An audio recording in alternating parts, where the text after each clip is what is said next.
Today we need to turn to the political systems that really took hold in the 17th and 18th centuries, and discuss how they manifested themselves. And specifically, we need to look at absolutism or absolute monarchy. And we could do that by looking at Spain, we could do it by looking at Brandenburg or Poland or Russia, Sweden even. But we're going to look at France, because there we have this guy, Le Roi Soleil, the Sun King, Louis XIV. And you can read lots about how and why he exhibited his power, but I want to give you some background on how he got there.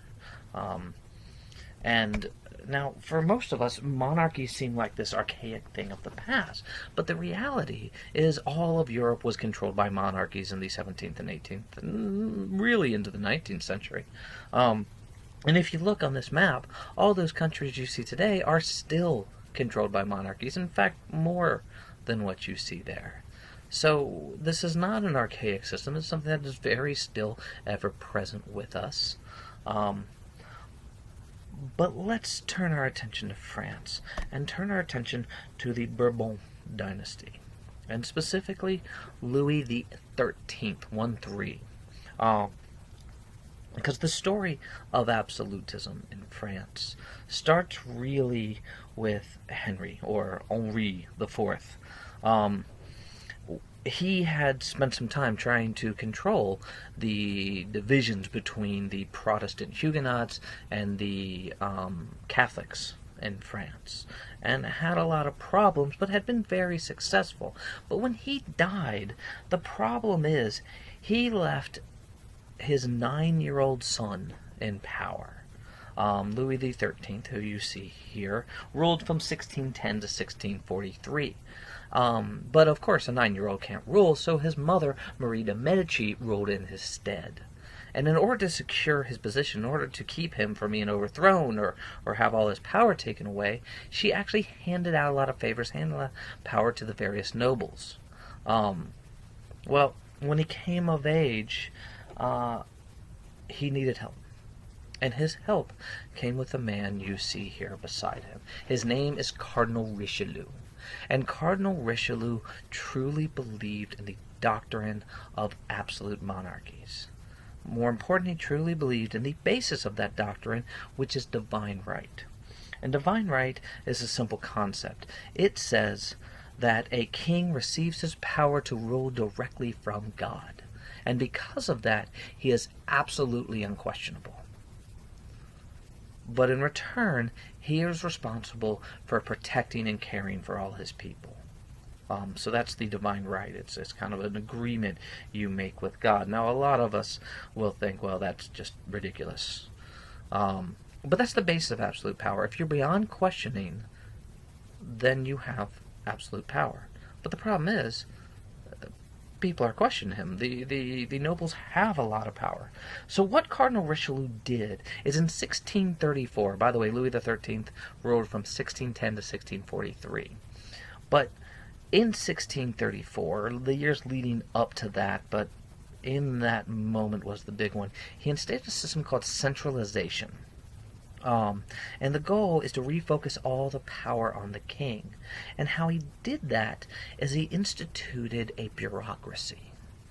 Now, bureaucracy we usually think of as Department of Transportation, where you wait in line forever, the IRS, who takes our money, and all of that is true.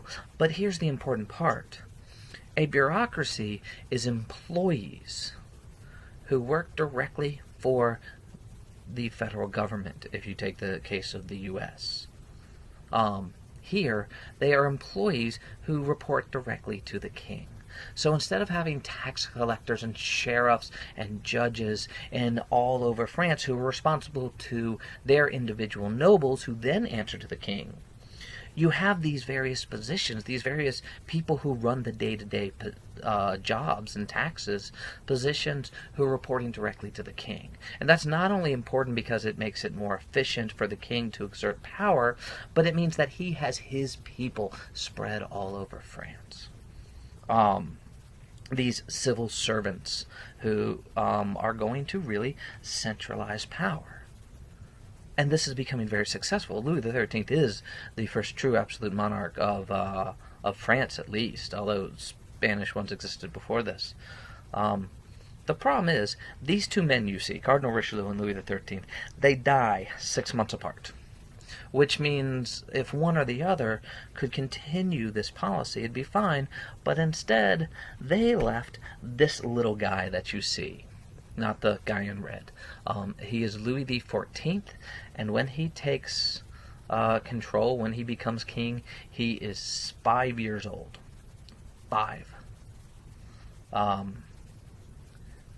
Yet he will rule from 1643 to 1715. We'll come back to that. So, clearly, unable to control, Cardinal Richelieu's protege, or at least the next person in line, is a guy named Cardinal Mazarin. This is the fellow in red you see. And Cardinal Mazarin continues this policy of centralization. He essentially runs the government. But he also realizes that the nobles are trying to rise up. They didn't like this centralization. They didn't like their power being taken away. So they're rising up against Louis XIV. And by rise up, I mean there will be groups who will actually come to Louis XIV's door when he is a child. They will fight their way into the palace. They will fight their way to the door. They will. This kid, this 5-year-old kid, will literally hear people screaming outside his doors, fighting by a group of individuals called the Fronde. But there were others who were trying to kill him. He will not forget about this. But anyways, what Cardinal Mazarin realizes is that there's not one group of nobles. There's actually 2 different groups of nobles. There's the nobility of the sword. Now, these are the old nobles who fought way back in the early medieval age. These people who seized control of the lands, the knights, and they won their honor for that. But there's a newer group of nobles over the past 100, maybe even 200 years, called the nobility of the robe. And these people did not become nobles because their ancestors were great warriors. These people became nobles because they were thinkers, what you would think of as accountants or advisors or intelligentsia who have been working for and with the king.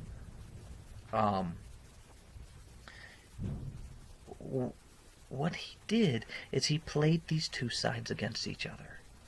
He actually realized if he could get the Catholics and the Huguenots and the nobility of the sword and the nobility of the robe to fight each other, then they're not going to be fighting against the king. And so he constantly kind of picked fights where they went to battle with each other, usually politically, but sometimes in reality. Well, when Louis XIV was 23 years old, Cardinal Mazarin dies. By the way, people die. And hopefully you know that. Anyways, and Louis was left to rule on his own. Now, everybody thought this wouldn't happen because, you see, this man was often referred to as the Playboy King. He actually owned that title. He liked that title. He spent most of his time drinking and fornicating. He ate a lot. He drank. And he fornicated. Did I mention he fornicated a lot? Yeah. So that was his life. Nobody took him seriously. Nobody thought he could really exert so much power. But they were wrong. He ruled 72 years, 3 months, and 18 days. For the longest time, he was the longest living monarch in history. But what he does is he shrewdly manipulates people around him to do what he wants to do.